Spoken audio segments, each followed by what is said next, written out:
Hello friends, நம்ம இன்றைக்கி கருணக்கிழங்கு புளிக்குழம்பு தாங்க செய்ய போகிறோம். இந்த குழம்பு ரொம்ப டேஸ்ட்டாக இருக்கும். கண்டிப்பாக நீங்கள் இது ஒரு தடவை ட்ரை பண்ணி பாருங்கள். ஓகே ஃப்ரெண்ட்ஸ், இப்போ இந்த குழம்பு எப்படி செய்கிறேன்ட்டு பார்க்கலாம். நான் வந்து மண் சட்டியில் தாங்க செய்கிறேன். நீங்கள் மண் சட்டி இல்லைன்னா கடாய் கூட எடுத்துக்கலாம். இப்போது நம்ம தேவையான அளவுக்கு நல்லெண்ணெய் சேர்த்துக்கலாங்க. இந்த குழம்பு நல்லெண்ணெயில் சேர்த்து பண்ணும்போது ரொம்ப டேஸ்ட்டு நல்லாயிருக்கும். இப்போ எண்ணெய் நல்லா காஞ்சதுக்கப்புறமா கடுகு வெந்தயம் சேர்த்துக்கலாம். இது நல்லா பொரிஞ்சு வரட்டும்.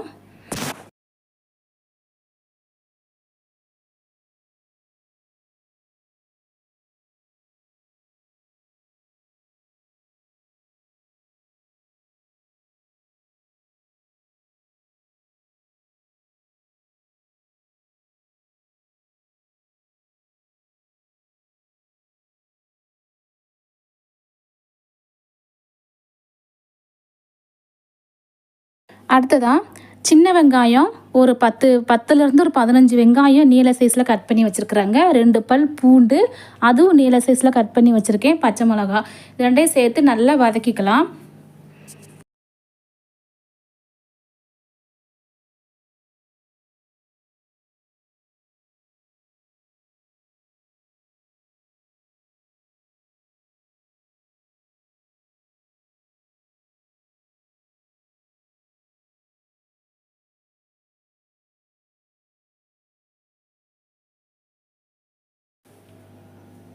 வெங்காயம் பூண்டு எல்லாம் வதங்கினதுக்கு அப்புறமா 2 நல்லா பழுத்த பழம் தக்காளியை பொடியாக கட் பண்ணி சேர்த்துக்கலாங்க.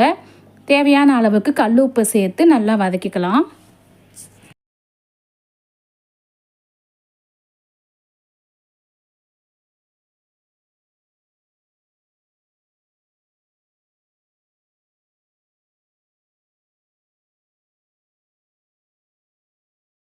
இப்போ நல்லா மூடி வச்சிடலாங்க. இப்போ ஓப்பன் பண்ணி பார்க்கலாம். நல்லா வதங்கி வந்துடுச்சு. அடுத்ததாக இப்போ இதில் ஒரு 1/2 ஸ்பூன் மஞ்சத்தூள் சேர்த்துக்கலாங்க.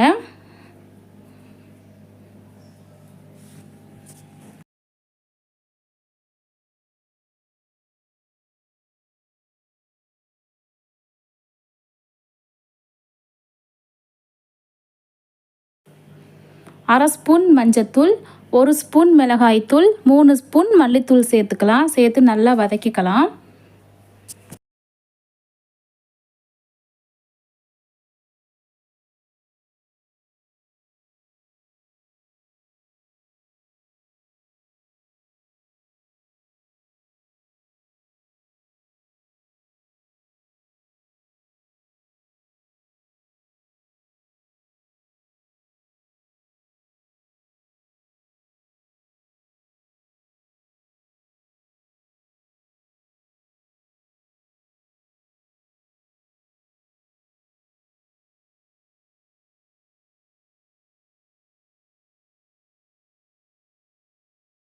அடுத்ததாக உங்களுக்கு காரத்துக்கு ஏற்ற மாதிரி நான் 1 ஸ்பூன் சாம்பார் பொடி சேர்த்துக்கலாங்க.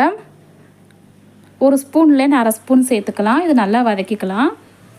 இது நல்லா வதங்கினதுக்கு அப்புறமா புளி கரைசல் சேர்த்துக்கலாம்.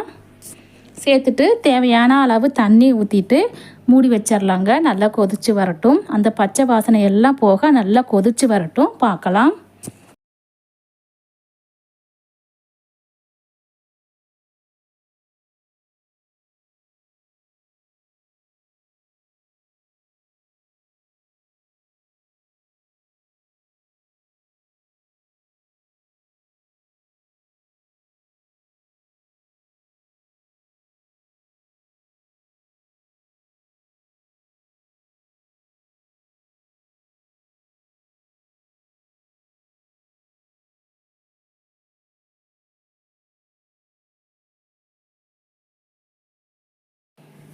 பாருங்கள் நல்லா கொதித்து வந்திருக்கு.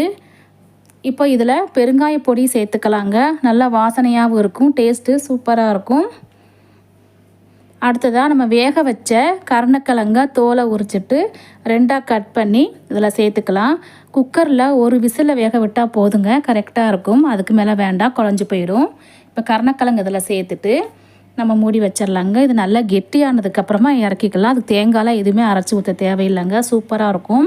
இந்த குழம்பு வந்து 2 நாளைக்கு கூட வச்சு சாப்பிட்டுக்கலாம், அவ்வளோ டேஸ்ட்டாக இருக்கும்.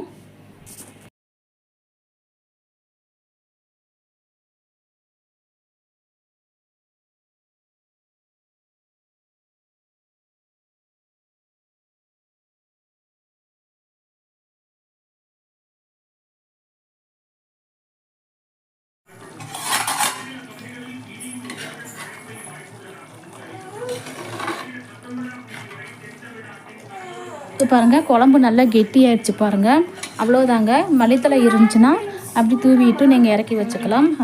அவ்வளோதாங்க, சுவையான கருணைக்கிழங்கு புளிக்குழம்பு ரெடி ஆயிடுச்சு. கண்டிப்பாக நீங்கள் ட்ரை பண்ணி பாருங்கள். இட்லி, தோசை, சாப்பாடுக்கு எல்லாத்துக்குமே சூப்பராக இருக்குங்க. மறுநாளைக்கும் கூட வச்சு சாப்பிட்டுக்கலாம். Okay friends, thank you.